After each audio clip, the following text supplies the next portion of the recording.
Hey, it's Sid. I have been wanting to make another video for a while. When I started my business, I intended to be pretty consistent with posting on social media and whatnot.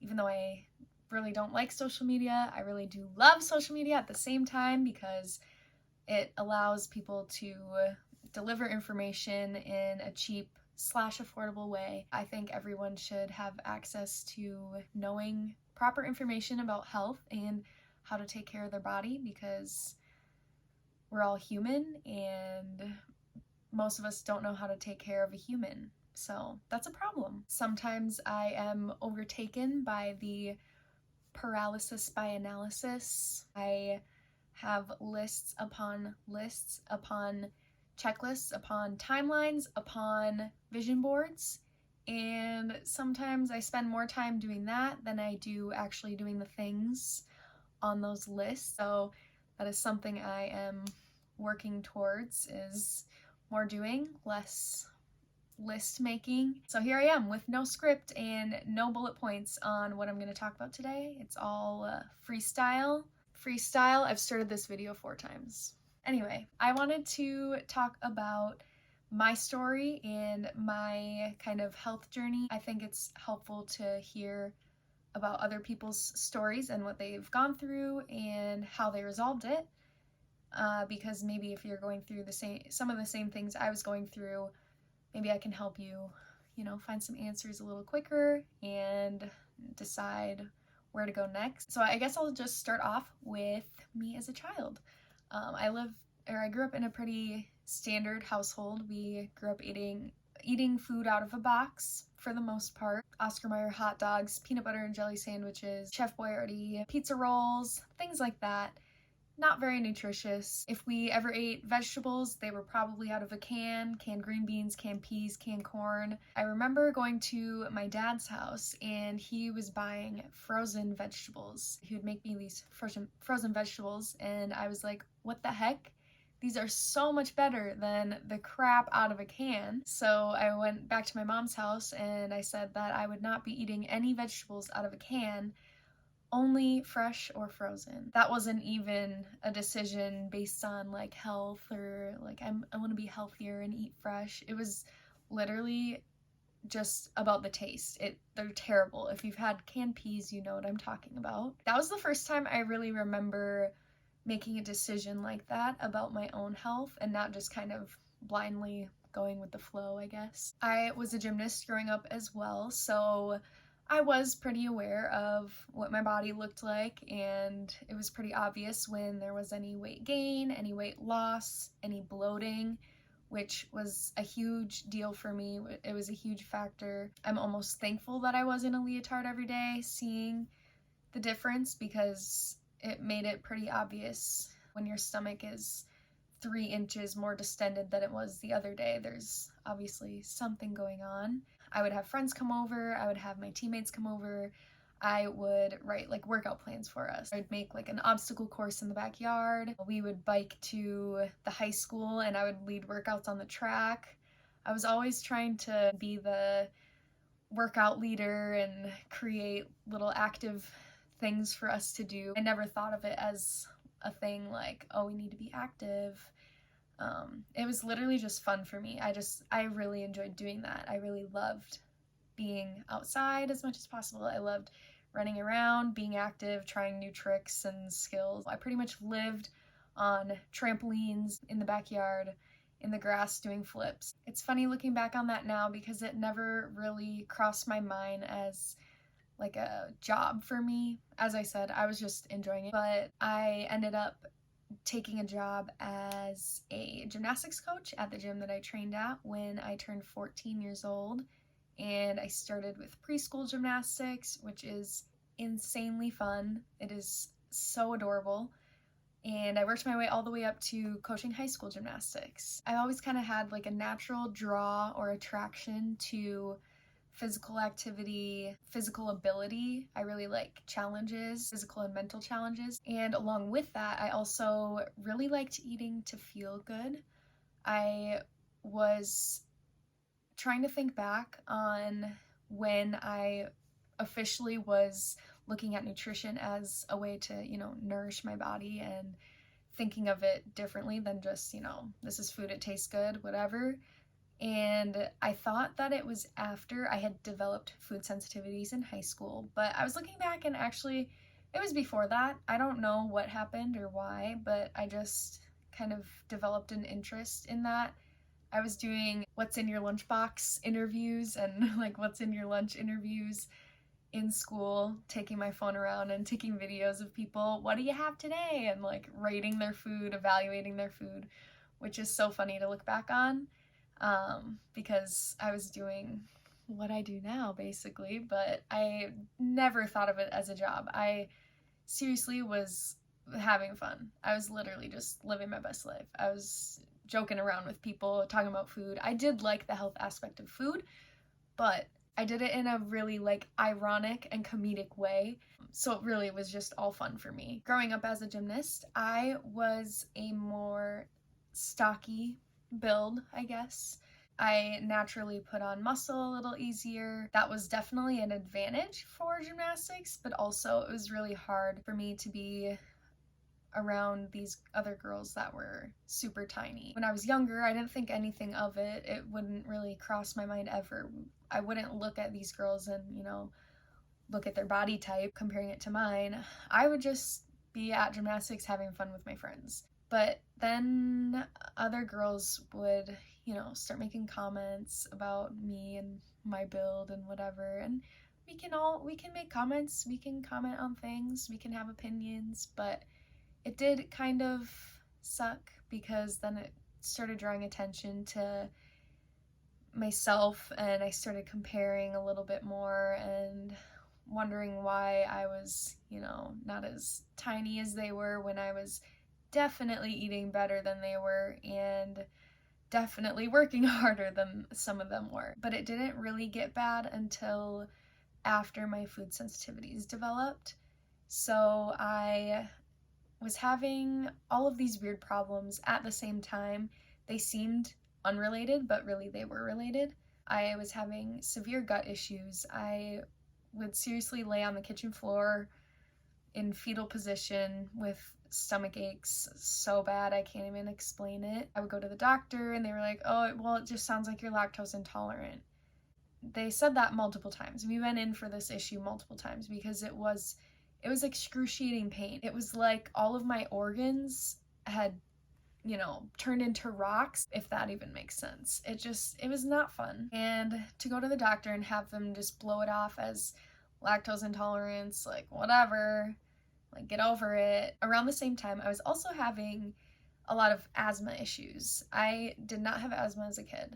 I maybe had a few seasonal allergies. Over the course of a few years, and especially a few months, I had developed really bad seasonal allergies and really bad allergic asthma. So basically what that means is allergens in the air can trigger asthma attacks or asthmatic symptoms like the narrowing of the airways and the overproduction of mucus. I started developing these symptoms around the same time, and we didn't really understand that they were related at the time. We thought that they were just different things, and that's actually a really important thing to note. When you are dealing with multiple different like big ailments, sometimes it seems like, man, am I like a hypochondriac, or am I, making these things up? Because why is everything wrong with me? Why do I have so many things wrong with me? And I feel like we think that about other people too. We see other people and they list off all their medications and all their problems. We're like, man, they have like a lot of problems. Like, what's wrong with them? A lot of times these problems are related. These problems are stemming from the same issue. And that's exactly what was happening to me. I was reacting to food. I would get excruciating stomach pains. My stomach would swell up like I was pregnant. I would lay on the kitchen floor in fetal position pretty much daily, and it felt like every single time I ate, I would get sick. Every single time. And so a lot of the times I would play it safe, and I knew kind of my safe foods. I never thought this in the forefront of my brain. I was never like, okay, I don't get a stomach ache from this, or this. It was kind of like, oh, I have practice today. I'm gonna eat a banana, an orange, and some carrots, and my stomach won't hurt, hopefully. Like, I won't be bloated, because gymnastics is a really hard thing to do when you're bloated. I feel like any sport is, but especially gymnastics. One, you're in a leotard, so it's obvious you can't really like slouch and hide it. And two, you're bending in all sorts of positions and trying to stay on the beam. If you make one wrong move, you're off. So yeah, gymnastics is really hard to do when you're not feeling well. And I think in the back of my head, I was just kind of like, these are my safe foods, this is what I'll eat today, and I'll feel good at practice, and it's whatever. It wasn't really a conscious effort though. I got sick with something in high school, and it kind of put me down and out, and I was out of school for days, and we kept going to the doctor. They're like, oh, it's just, a virus or something, just whatever. And then we went in, they were like, your oxygen is really low. You have bronchitis. Maybe they were just assuming I had a small cold and it turned into bronchitis. I don't know. And eventually that turned into pneumonia. I was on a bunch of steroids a day to breathe, prednisone, albuterol every 4 hours. I was sick for a couple of weeks, and then after that, I've never really got better. I kept going back into the doctor, and they were like, oh, you have asthma now. Here's this medication, take it. And we're like, what? For probably a couple of years, I was on 1 to 2 steroids a day to breathe. I was taking a dose in the morning, a dose at night of the preventative inhaler, albuterol inhaler before physical activity. After this point, we got rid of everything in our house. We kind of took this is when we started looking at and considering a more holistic route. Carpeting, got rid of it. We put a special like mattress case and pillowcase on my bed so that it would keep in the dust mites and the fibers and everything.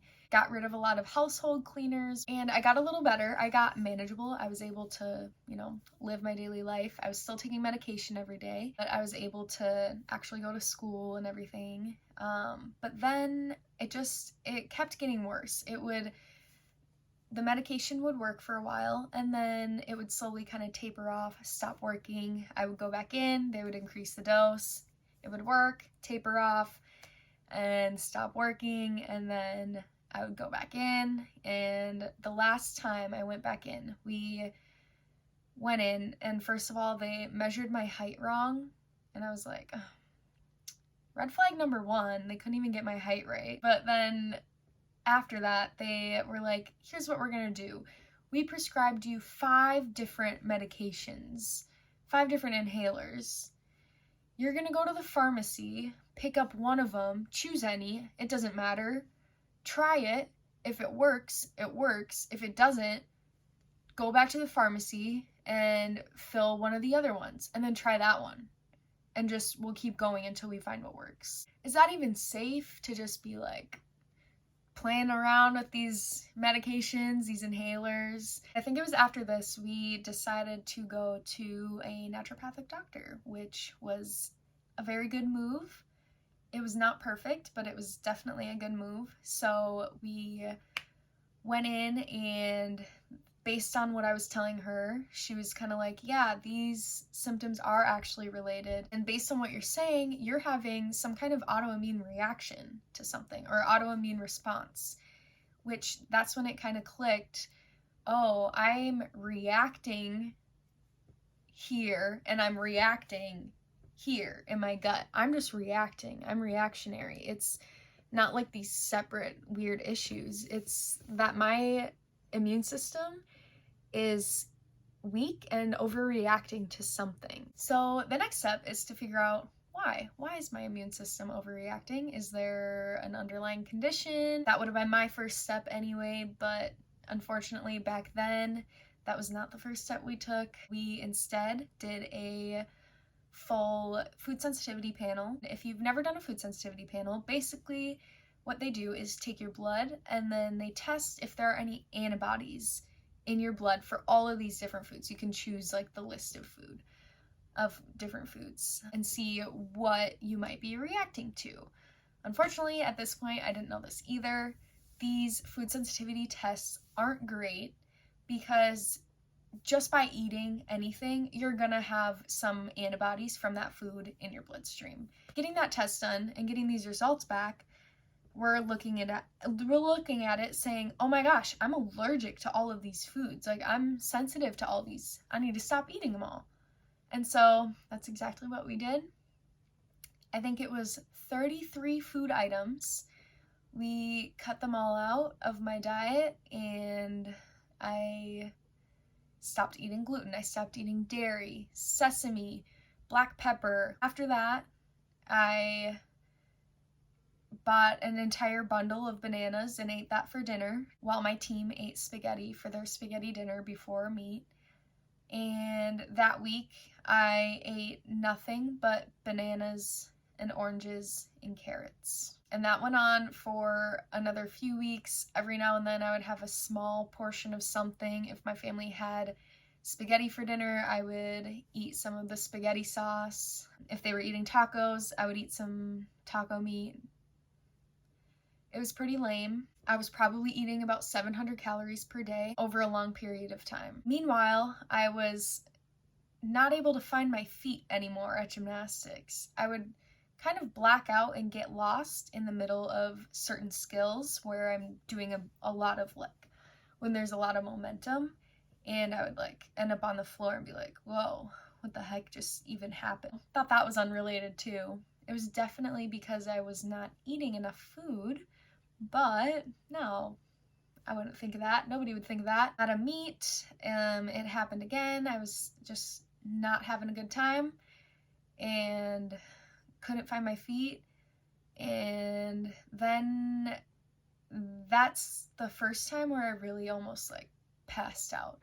You know, when your ears start ringing and things start going black and you're like, whoa, that was happening to me right before beam. And I go back and sit down on a springboard, and I was like, dude, no, I don't know what's happening right now, but I don't feel good. And I remember I told them, you know, my symptoms, obviously, and they brought me Fritos to help.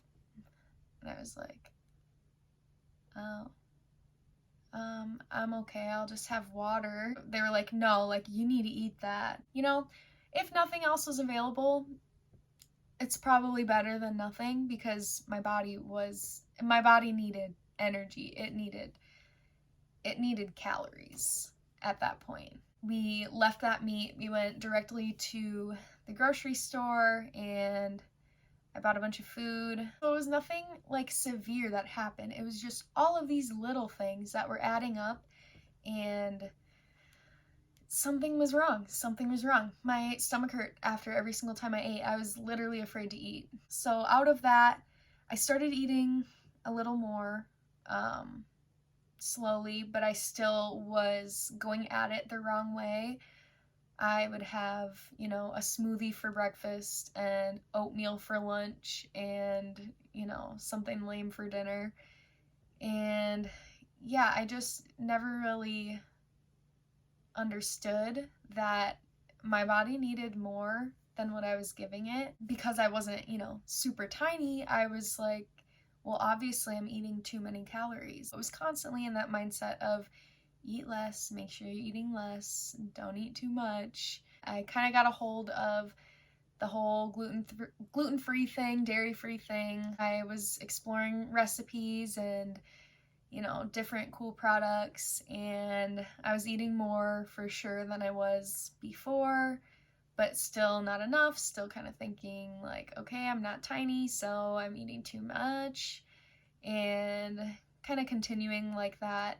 Around the same time, I started becoming kind of obsessive with health and everything. I would go to the gym once a day if I had gymnastics, or twice a day if I didn't. And honestly, I was trying to get out of my house. I, you know, was going through a lot and dealing with a lot, and that was kind of my safe space, was the gym. And it was something for me to do and somewhere for me to go and be by myself. However, I should not have been working out that hard and that often and not giving myself the food or the rest that I needed, but